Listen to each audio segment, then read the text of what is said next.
ఈరోజు రెండు ఉపనిషత్తులు తెలుసుకున్నాము. ఈ ప్రపంచంలో విశ్వంలో ఎంతో మంది మహనీయులు ఉన్నారు, కానీ ఉపనిషత్తుల గురించి చెప్పేవాళ్ళు మనకు కనబడటం లేదు. అలాంటి గౌరవనీయులు శ్రీ ఆచార్య వసన చిన్నప్ప గారు మనకు గురువు గారు చాలా చక్కగా వివరించారు. ఏ ఒక్క శ్లోకాన్ని అర్థం చేసుకున్న మన జీవితాలు ధన్యమైనవి. వేదాల సారము, ఉపనిషత్తుల సారము, దర్శనాల సారము, భారత భాగవత రామాయణాల సారము భగవద్గీతలో క్రోడీకరించి ఉంచారు. కానీ ఏ ఉపనిషత్తు గురించి మనం ఈరోజు తెలుసుకుంటున్నామో అది చాలా ధన్యజీవులకు, పుణ్యజీవులకు, మహాత్ములకు మాత్రమే ఇది లభ్యము. అలాంటి గొప్ప కార్యక్రమంలో మనం అందరం పాలు పంచుకున్నాము. మరి ఈరోజు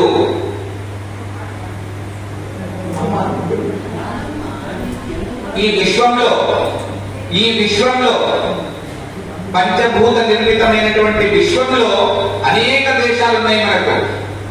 ఇన్ని దేశాల్లో ఒక భారతదేశమే మూల స్తంభంగా ఉన్నది, అది పునాదిగా ఉన్నది, అది ఆవిర్భవించి ఉన్నది.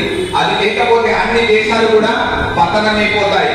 ఆ జ్ఞానాన్ని మన ఋషులు, మన మహర్షులు, మన ఆచార్యులు భద్రంగా దాచిపెట్టి సుభద్రమైనటువంటి జ్ఞానాన్ని మనకు ప్రసాదిస్తున్నారు. అది ఈ రోజు మనమందరం ఈ కలియుగంలో ఉండి చక్కగా ఈ జ్ఞానాన్ని తెలుసుకోవడము మన పూర్వజన్మ సుకృతం. కాబట్టి మనమందరం కూడా ఇట్లాంటి జ్ఞాన ప్రవాహంలో ప్రవహించాలి. కాదు కాదు గురులు కాదు నింతము చెప్ప, శాస్త్ర పాఠముల చదివి చెప్ప, ముక్తి మార్గము చూపు మూలము గురుడురా విశ్వదాభిరామ వినురవేమ. అలాంటి ముక్తి మార్గాన్ని ప్రసాదించినటువంటి గొప్ప గురువులు ఎవరైతే ఉన్నారో మన ఆచార్యుడు. అందుకోసము గురువుకు చాలా ప్రాధాన్యత ఉంది. ఈ రోజు మన తల్లిదండ్రులు, మన అమ్మలు, నాన్నలు, మన గురువులు ఏది చెప్తున్నారు మనకు, ఏది సాధించాలి, ఏది శోధించాలి, ఏది పరిశీలించాలి, ఎలా మనము భ్రమించాలి అని చెప్తుంది. మనమందరము భ్రమలలో తిరుగుతున్నాము, మరి గురువులు బ్రహ్మలో తిరుగుతుంటారు. కాబట్టి ఆ బ్రహ్మజ్ఞానాన్ని మనమందరము అవబోధన బట్టి భావి తరాలకు మనమందరం ఇవ్వాల్సినటువంటి ఆ విషయాన్ని మనమందరం కూడా మన భుజ స్కంధంలో మీద పోయాల్సినటువంటి అవసరం ఉన్నది. ఇట్లాంటి కార్యక్రమానికి చిన్నపిల్లలు కూడా రావాలి.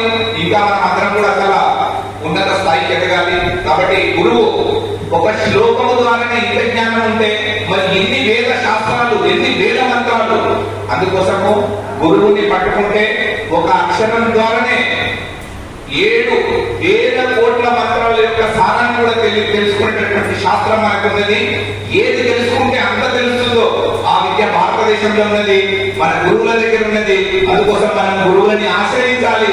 గురు సముఖంగా ప్రత్యక్షంగా మనము జ్ఞానాన్ని సంపాదించాలి అని తెలియజేస్తూ ఈ సదవకాశాన్ని ఇచ్చినందుకు మీ అందరికీ మరొకసారి ధన్యవాదాలు తెలియజేసుకుంటూ భారత్ మాతాకి జై.